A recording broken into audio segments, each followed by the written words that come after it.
اعوذ باللہ من الشیطان الرجیم، بسم اللہ الرحمن الرحیم۔ سب دیکھنے اور سننے والوں کو السلام علیکم۔ آج 3 دسمبر ہے، معذوروں کا، ڈسیبلڈ پرسنز کا، خصوصی افراد کا، یعنی جنہیں ہم اپنے معاشرے کا خاص فرد سمجھتے ہیں، ان کا دن۔ وہ لوگ جنہیں اللہ تعالیٰ نے کسی بھی طرح کے جسمانی عذر سے دوچار کر رکھا ہوتا ہے، کوئی چل نہیں پاتا، کوئی دیکھ نہیں پاتا، کوئی سن نہیں پاتا، یہ سارے عذر انسان کو معذوری کی طرف لے جاتے ہیں، اور ایسے معذور افراد کو ہی ڈسیبلڈ پرسنز کہا جاتا ہے۔ دنیا میں اقوام متحدہ کے ادارے ورلڈ ہیلتھ آرگنائزیشن نے ایسے افراد کی سرپرستی کی ٹھانی۔ 3 دسمبر کو ان کا عالمی دن قرار دیا، دنیا میں ان کے لیے ہمدردانہ سوچ پیدا کرنے کی کوشش کی، لیکن شاید یہ سب باتیں صرف خانہ پوری اور اوراق کی زینت بننے کے لیے ہی رہ گئیں۔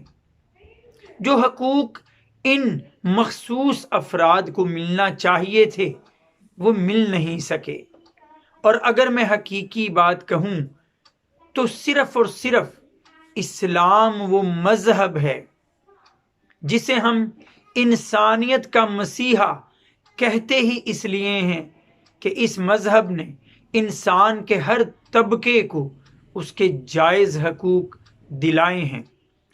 اسی طرح جو معذور افراد ہیں وہ بھی تو معاشرے کا ایک طبقہ ہیں، اسلام انہیں بھی نہیں بھولا۔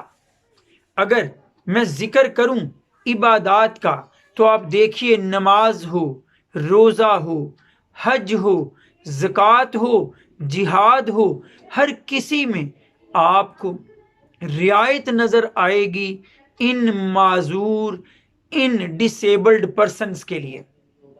نماز میں انہیں رعایت دی گئی کہ جس طرح وہ آسانی سمجھتے ہیں، جس طرح ادا کر سکتے ہیں ادا کر لیں۔ پھر زکوٰۃ کا بوجھ، کمائی کا بوجھ ایسے افراد پر رکھا ہی نہیں گیا۔ جہاں تک ذکر حج کا ہے، حج بدل کی سہولت دی گئی۔ روزے کا ذکر کروں تو روزے میں انہیں فدیہ دے کر روزہ چھوڑنے کی اجازت دی گئی، اور جہاد میں اگر وہ پیچھے رہ جاتے ہیں تو قرآن مجید میں سورہ فتح میں آتا ہے کہ نہ اندھے پر کوئی گناہ ہے، نہ حرج ہے، نہ کوئی کسی اپاہج پر حرج ہے، اور نہ کسی بیمار پر کہ اگر وہ پیچھے رہ جاتے ہیں۔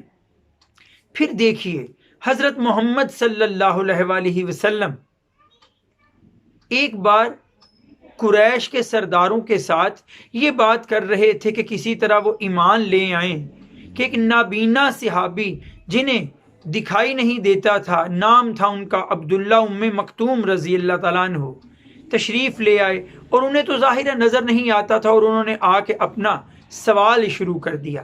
نبی کریم صلی اللہ علیہ وآلہ وسلم کے دل میں خیال آیا، شاید کاش یہ اس وقت نہ آتے۔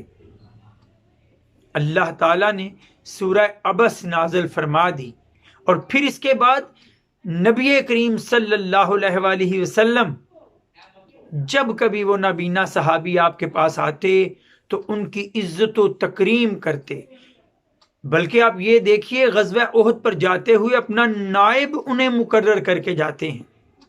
کتنا بڑا رتبہ ایک نابینا کو دیا جاتا ہے۔ پھر دیکھیے، حضرت محمد صلی اللہ علیہ وآلہ وسلم غزوہ تبوک کے موقع پر چلے جا رہے ہیں، اور صحابہ سے کیا فرماتے ہیں کہ وہ لوگ جنہیں کوئی عذر لاحق ہے، جو پیچھے رہ گئے ہیں، جہاد میں شریک نہیں ہیں تمہارے ساتھ، یاد رکھو جو منزلیں بھی تم طے کرتے ہو، جو فاصلے بھی تم طے کرتے ہو، جو اجر بھی تم سمیٹ رہے ہو، اتنا اجر ہی ان لوگوں کو بھی حاصل ہو رہا ہے۔ صحیح بخاری میں یہ روایت موجود ہے۔ پھر آگے بڑھوں، حضرت ابو بکر رضی اللہ تعالیٰ عنہ کے دور میں آپ کو معلوم ہوا کہ حضرت عمر رضی اللہ تعالیٰ عنہ ایک نابینا عورت کی مزاج پرسی کے لیے روزانہ جاتے ہیں اور اس کا کام کرتے ہیں جا کے۔ اب معلوم ہونے کے بعد جب کبھی حضرت عمر رضی اللہ تعالیٰ عنہ تشریف لے کے جایا کرتے تو انہیں معلوم ہوتا کہ حضرت ابو بکر صدیق رضی اللہ تعالیٰ عنہ پہلے ہی اس نابینا کا کام کر کے جا چکے ہیں۔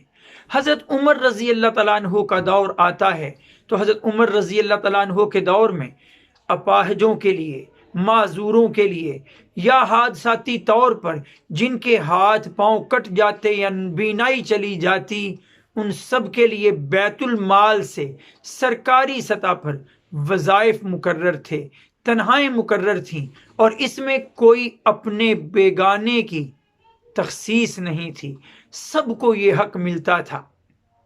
کتنے زیادہ حقوق ہیں جو اسلام نے دیے ہیں، کتنی آسانیاں ہیں جو اسلام نے اس طبقے کے لیے رکھی ہیں۔ کاش کہ اسلام ہی کا حقیقی دور واپس ہمارے ہاں رائج ہو جائے تو تمام کے تمام معاشرتی طبقوں کو ان کے حقوق بشمول معذوروں کے، سب کو ان کے حقوق ان کے گھروں پر، ان کی دہلیز پر ملنا شروع ہو جائے۔ وآخر دعوانا ان الحمد للہ رب العالمین۔ السلام علیکم۔